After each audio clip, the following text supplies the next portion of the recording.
study. It is about, as a senior officer in the ministry, you have access to important policy decisions and upcoming big announcements. So this is a kind of a case of conflict of interest and a brush up between a politician and you being an officer. Reading further, such as road construction projects before they are notified in the public domain. Now the ministry is about to announce a mega road project for which the drawings are already in place. Sufficient care was taken by the planners to make use of the government land with minimum land acquisition from private parties. Compensation rate was also finalized. Care was also taken to minimize deforestation. I think the case is being built to tell you how adequate care has been taken in every regard.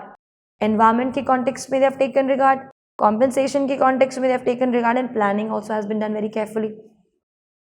Once the project is announced, it is expected that there will be huge spurt in real estate prices.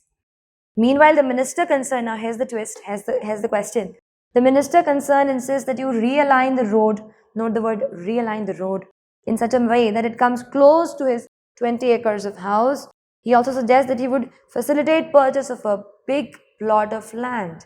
Now here is where, in your wife's name at the prevailing rate, which is nominal, and around the proposed mega road project, he also tries to convince you by saying that there is no harm in it as he is buying the land legally. He even promises to supplement your savings in case you do not have sufficient funds to buy the land. However, by the act of realignment, note this, a lot of agricultural land has to be acquired, thereby causing considerable financial burden on the government. And also displacement of the farmers. See, displacement of the farmers, I feel, is a very important issue which is mentioned here. As if this is not enough, it will involve cutting down of a large number of trees, denuding the area of green cover. There's an angle of environment also. I feel this is a very interesting case study, wherein the nudge was getting very clearer by the day, by the progress of the case. So if you changed the path, then environment issue hai, farmer issue hai, land acquiring is a problem, burden on the government resources is a problem. So all of these are problems here. That means so many problems, and just because of one decision of one nudge of a politician.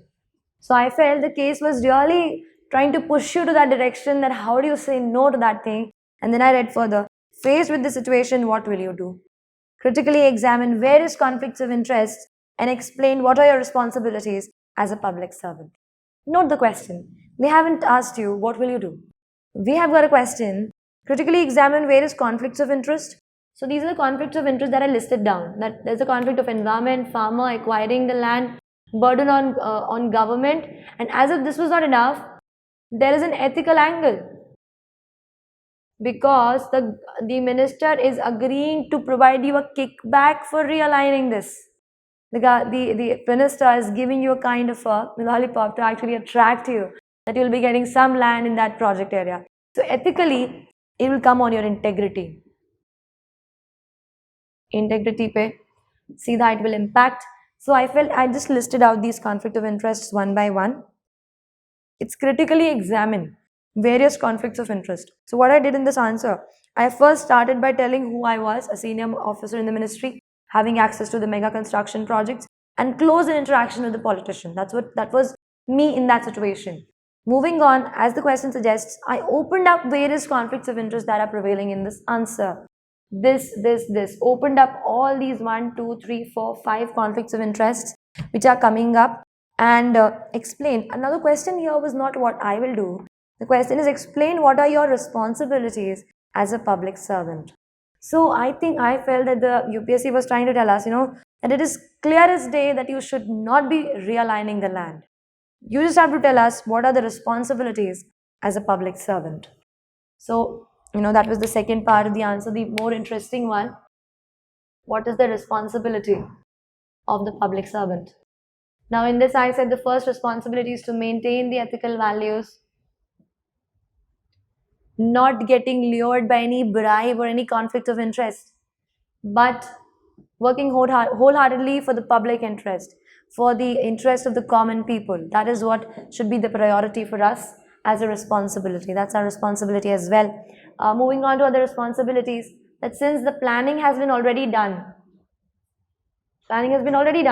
See, the case suggests that all kind of planning is done, everything is clear. But then if you change it, then there's a problem. And another responsibility that I added, making the politician aware of the fact that here he is thinking about the short-term gains of the big acre land of his real estate, but he should also think about the long-term prices, the burden on the government that it will have, and the political impact that displacement of farmers can have.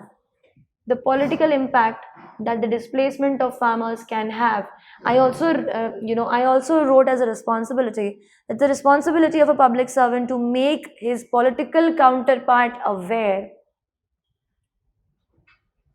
about the nitty-gritties of a particular issue, and making him more aware about what could be the current situation, providing him with a correct advice and informed choice. All right. So I think this is something which we also should be quoting as a responsibility here. And despite the fact that it's not specifically asked, I just one or two, when I was concluding, I concluded what kind of an action I would take in that situation. But that is not something which is asked. That's something you can use in your conclusion. This I felt was the major part of the answer.